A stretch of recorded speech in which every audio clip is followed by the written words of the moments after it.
दोस्तों, थंबनेल तो आपने देख ही लिया। अब आइए जानते हैं कि आखिर कहां तक यह सच है कि प्रकाश की गति से तेज कुछ नहीं हो सकता। आपको बता दूं कि आइंस्टीन ने करीब 100 साल पहले ही कहा था कि प्रकाश की गति से तेज कुछ भी नहीं हो सकता।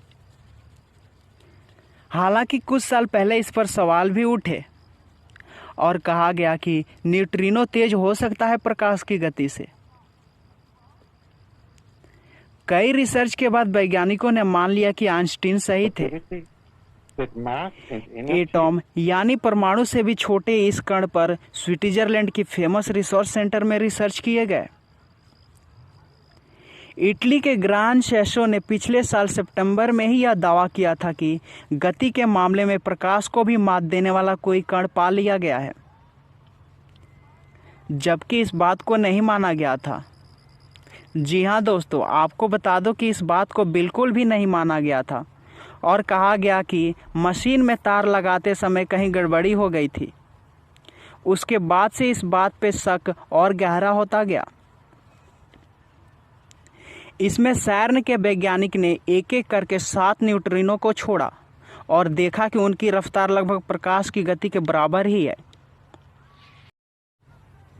इस नए रिसर्च के बारे में इनसे जुड़ी वैज्ञानिक सैंड्रो का मानना था कि इस बार सही नतीजे पा लिए हैं। उन्होंने कहा कि प्रकाश की गति और न्यूट्रिनो की गति बराबर थी। ये सारे प्रयोग उस महाप्रयोग के हिस्से हैं जो 2008 में शुरू हुआ था और स्टार्टिंग में जिनकी वजह से अफवाहें भी उठी थी कि दुनिया खत्म हो सकती है, जबकि वैज्ञानिकों का कहना था कि ब्रह्मांड की उत्पत्ति के बारे में जानने के लिए यह प्रयोग कर रहे हैं। पिछली बार रिसर्च में कहा गया था कि न्यूट्रिनो ने सार्न के ग्रान तक की 730 किलोमीटर दूरी 60 नैनो सेकेंड में तय कर ली थी।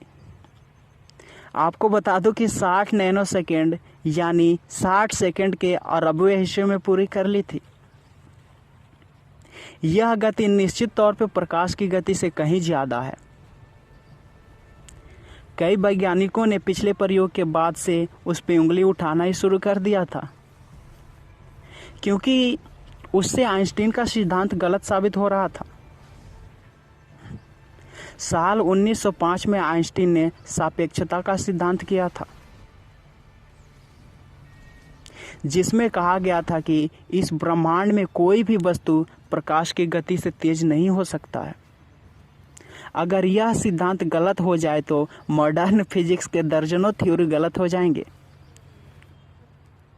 क्योंकि ये उसी के अनुसार तैयार हुए हैं।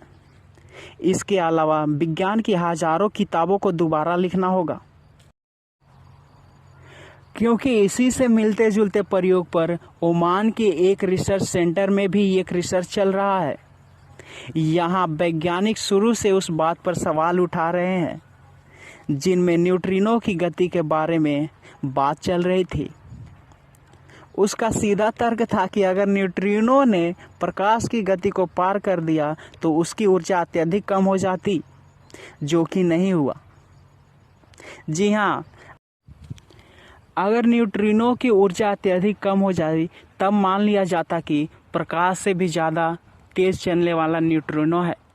लेकिन असल बात यह है कि न्यूट्रिनो की गति अत्यधिक कम नहीं हुई। इससे आप समझ सकते हैं कि प्रकाश की गति से तेज कुछ भी नहीं है।